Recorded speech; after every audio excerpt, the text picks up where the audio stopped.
Hello guys, ഇന്ന് നമുക്ക് ദസറ കാണാൻ വേണ്ടി ഒന്ന് പോയാലോ. ഇപ്പോൾ മൈസൂർ ദസറ അവസാന ഘട്ടത്തിലോട്ട് എത്തിക്കൊണ്ടിരിക്കുകയാണ്. അപ്പോൾ നമ്മൾ പണി സൈറ്റിൽ പണിയെല്ലാം കഴിഞ്ഞ് കഴിഞ്ഞപ്പം 6 മണിയായപ്പോൾ ഇങ്ങനെ ഇറങ്ങിയതാണ് ദസറ കാണാൻ വേണ്ടി. ഇപ്പോൾ നല്ല മനോഹരമായൊരു കാഴ്ചയാണ് ദസറ.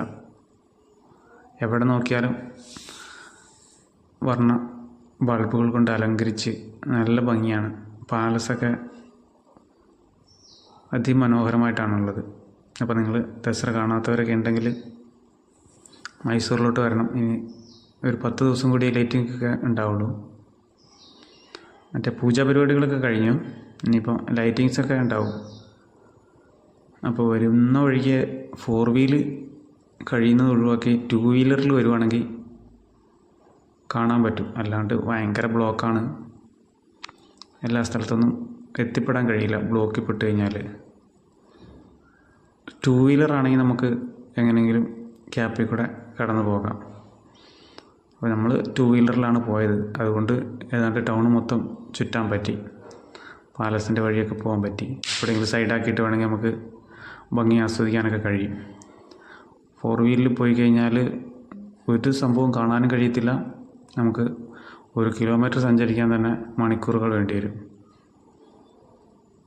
അപ്പോൾ ഈ ഭംഗിക്ക് ആസ്വദിക്കാൻ വേണ്ടി നിങ്ങൾ വരുവാണെങ്കിൽ അത് പ്രത്യേകം ശ്രദ്ധിക്കണം. ഒരു 6 മണി മുതൽ 11 മണി വരെ ലൈറ്റിങ്സ് ഉണ്ടാവുള്ളൂ. അപ്പോൾ ആ സമയത്തിനുള്ളിൽ വരാൻ പ്രത്യേകം ശ്രദ്ധിക്കണം. 11 മണി കഴിഞ്ഞാൽ ലൈറ്റെല്ലാം ഓഫ് ചെയ്യും. അപ്പോൾ ധാരാളം ആളുകൾ വരുന്നുണ്ട്, ഭയങ്കര തിരക്കാണ്. അപ്പോൾ എല്ലാം ശ്രദ്ധിക്കണം. കുതിരവണ്ടിയൊക്കെ നല്ല അലങ്കരിച്ച് അതും കാണാൻ നല്ല ഭംഗിയാണ്. കുതിരവണ്ടി സവാരി എല്ലാം ഉണ്ട് രാത്രിയിലും. അപ്പോൾ അതൊക്കെയാണെങ്കിൽ കുറച്ചും കൂടി ബ്ലോക്ക് കുറയും. അപ്പോൾ ഓക്കെ, എല്ലാവർക്കും ദസറ കാണാൻ വേണ്ടി മൈസൂരിലേക്ക് ക്ഷണിക്കുകയാണ്. നമ്മുടെ ചാനലൊന്ന് സബ്സ്ക്രൈബ് ചെയ്യണം, ലൈക്ക് ചെയ്യണം വീഡിയോ ഇഷ്ടപ്പെട്ടാൽ. Okay, by.